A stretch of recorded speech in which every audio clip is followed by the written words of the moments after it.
15,000 लोग बचाए गए। हालांकि 40 अमरनाथ क्लाउड बर्स्ट के बाद अभी भी लापता। जम्मू कश्मीर प्रशासन ने 4 हेल्पलाइन नंबर बनाए हैं जहां लोग घटना के बारे में जानकारी प्राप्त कर सकते हैं। अधिकारियों ने बताया कि भारी बारिश के कारण अचानक आई बाढ़ में कम से कम 15 लोगों की मौत हो जाने के बाद अमरनाथ की पवित्र गुफा के पास से करीब 15,000 तीर्थ यात्रियों को सुरक्षित स्थान पर ले जाया गया है। अधिकारियों ने बताया कि 40 से अधिक लोग अभी भी लापता है। ITBP के जवान संगम टॉप पर घायलों का प्राथमिक उपचार भी कर रहे हैं। इन तीर्थ यात्रियों को पवित्र गुफा के पास अचानक आई बाढ़ के बाद पवित्र गुफा से पंचतरणी की ओर मोड़ दिया गया है। प्रभावित क्षेत्रों से सुरक्षित निकाले गए तीर्थ यात्रियों ने बादल फटने के कारण आई बाढ़ के दर्दनाक तंबू और कीचड़ और बड़ी चट्टानों के साथ सामुदायिक रसोई का वर्णन किया है। तीर्थ यात्रियों ने कहा कि बादल फटने की जगह से 2 किलोमीटर दूर कुछ पंडाल भी प्रभावित हुए हैं। एक तीर्थ यात्री ने कहा, बादल फटने के 10 मिनट के भीतर 8 लोगों के हताहत होने की सूचना है। पानी में बड़ी संख्या में पत्थर थे। तीर्थ यात्रा के लिए लगभग 15,000 तीर्थ यात्री आए थे। भारी बारिश के बावजूद तीर्थ यात्री आते रहे। उत्तर प्रदेश के हरदोई के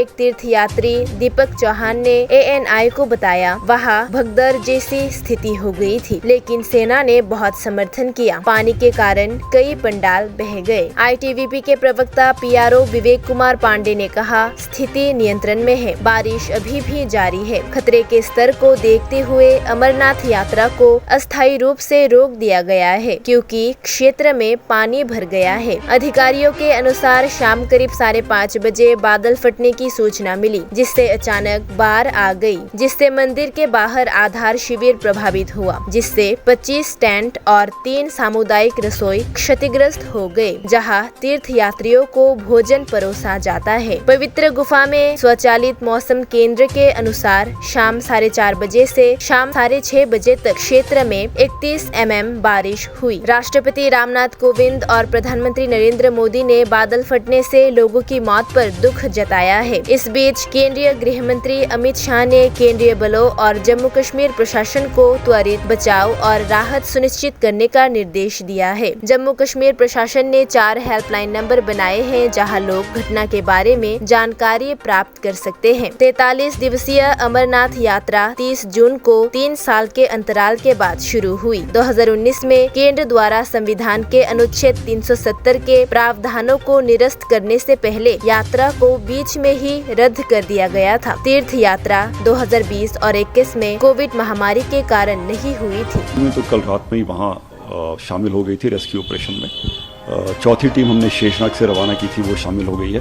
तो हमारे करीब 100 से अधिक रेस्क्यूअर इस समय रेस्क्यू कार्य में जुड़े हुए हैं। इसके सिवा और फोर्सेज की काफ़ी नफरी वहाँ पे अवेलेबल है, जो उस समय से हमारे साथ शामिल है। CRPF है, JNK पुलिस की माउंटेन रेस्क्यू टीम्स हैं, BSF है, STRF है, इंडियन आर्मी की बड़ी संख्या वहाँ पे है। तो ये सारा एक टीम वर्क से काम आगे चलाया जा रहा है। हमारी माहिती के मुताबिक अभी तक 5 लोगों को उस समय जीवित निकाल लिया गया था। 16 कैजुअलिटी का कंफर्मेशन हमें मिल रहा है और 40 के आसपास लोग अब भी मिसिंग बताए जा रहे हैं। जो फ्लैश फ्लड था उसकी सिचुएशन क्या है? लैंडस्लाइड वगैरह अभी रुकी है या फोड़ लो? लैंडस्लाइड नहीं हो रही, लेकिन बारिश थोड़ी बहुत जारी है। सोनभद्र पे बारिश ज़्यादा थी, जैसा हमको मैसेजेस मिले थे बीच में, लेकिन 4:30 बजे तक रात में काम चला। फिर बारिश के कारण 1.5 घंटा स्थगित किया गया, फिर 6 बजे से दोबारा काम जारी किया गया है।